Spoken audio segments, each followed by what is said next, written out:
Bien, vamos a hablar ahora de números. Estamos ya mismo con el tributarista Guillermo Poch. Hay que hablar de monotributo como uno de los temas centrales, Claro. pero también del futuro IVA. Guillermo, bienvenido. Sí. ¿Cómo estamos? ¿Cómo va, Pablo? ¿Cómo va, Florencia? El ministro Luis Caputo también esta mañana se refirió a los dólares, como recién veíamos, pero también habló del IVA que se vendría. ¿Lo escuchamos? A ver. Sí, la idea es generar competencia impositiva entre las provincias particularmente.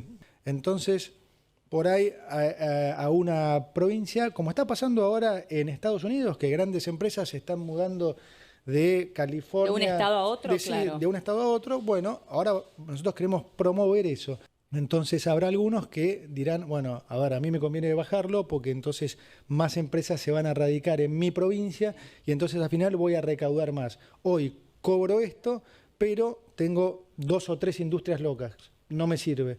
Entonces lo bajo y genero que genero que empresas se muden a mi provincia. Bueno, ese va a ser un poco el esquema en la nueva reforma tributaria, sí. Y ese esquema es, porque hablaba de ingresos brutos, pero ¿será para IVA también? Sí, para IVA lo vamos a dividir entre nacional y provincial. O sea, nosotros cobraríamos lo que le corresponde a la nación, que es más o menos 9 y moneditas, sobre el 21 que es Sí. el IVA hoy, y las provincias pondrán su propio IVA.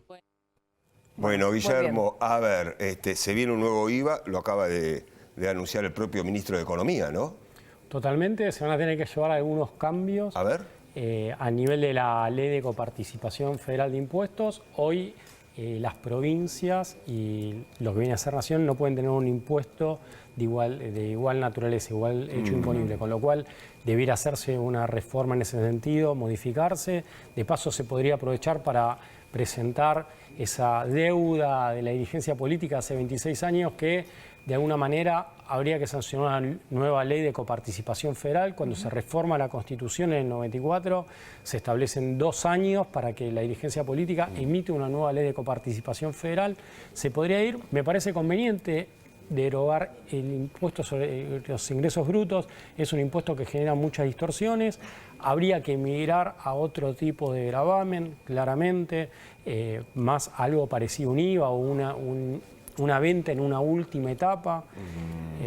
Sería interesante un cambio en esa naturaleza, me parece algo conveniente. Claro. ¿Y esto para quién tiene un impacto directo? ¿Tiene un impacto directo para el consumidor, para nosotros que vamos, compramos, para el comerciante?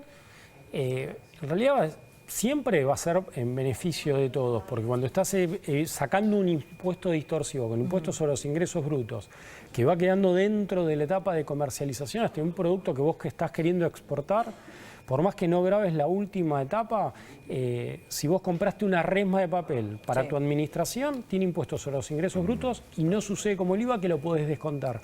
Te queda contenido del precio. Entonces Argentina no se torna competitivo cuando tiene un impuesto que es distorsivo, que genera distorsión. Entonces, si entra en vigor un gravamen que no genere esas distorsiones, 2 pulgares para arriba, como dicen hoy los chicos. Sí. Claro. Es decir, recién lo planteaba también el ministro de Economía, Luis Caputo, ¿no?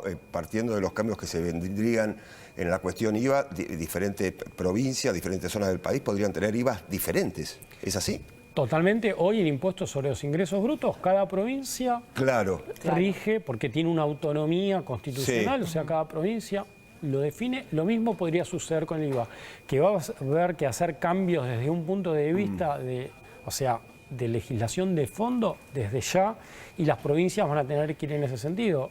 Esperemos que se pueda llevar a cabo. Si se va el impuesto sobre los ingresos brutos, bienvenido sea, porque es muy distorsivo. Bueno, ahora otro de los temas centrales también, el monotributo. ¿Por qué? Por supuesto sabemos que afecta a un montón de trabajadores. ¿Cuáles son los cambios que se vienen? Bueno, como primera noticia, estaba ahí el ministro, oportunamente tuvo que ir a hablar con el Fondo Monetario. Se está buscando una armonización del monotributo con el régimen general. Entonces ahí hay que ver qué sucede, hay que entender que esto se ventila dentro del Congreso. Hoy el monotributo permite, y la verdad es algo importante, de que principalmente para los prestadores de servicios que puedan llegar hasta 6.800.000 pesos por mes de facturación, es un monto interesante. Hubo también reformas a nivel de lo que fue el decreto que flexibilizó, que inclusive aquellos que tienen más de 3 propiedades pueden quedarse dentro del monotributo porque se considera una única actividad. Hay muchos cambios, ¿sí? Y después otra cuestión importante, siempre la gente tiene que tener en cuenta que en enero y en julio aparecen las recategorizaciones. Claro. Hay que entrar, ver en el fisco, algo que es muy intuitivo. Es decir, en enero, que ya pasó, ahora hay que esperar julio. Ahora hay que esperar a julio. Y siempre contar los 12 meses anteriores. Y el análisis que uno tiene que ir haciendo es los últimos 6 meses, como que vas agregando un semestre y quitando un semestre dentro de tu planilla de cálculo. Claro. Y si juntamos estas dos políticas, IVA y monotributo, ¿qué análisis podemos hacer de la economía que se viene? ¿A quién beneficia para hacernos más competitivos? Para fundamentalmente que a uno le baje el precio cuando va a consumir. Mirá, si Argentina baja la presión tributaria total, de alguna manera beneficia no solo al consumidor, sino también hay 3 en un Estado. Hay 3 actores importantes, el Estado, quien produce y quien consume.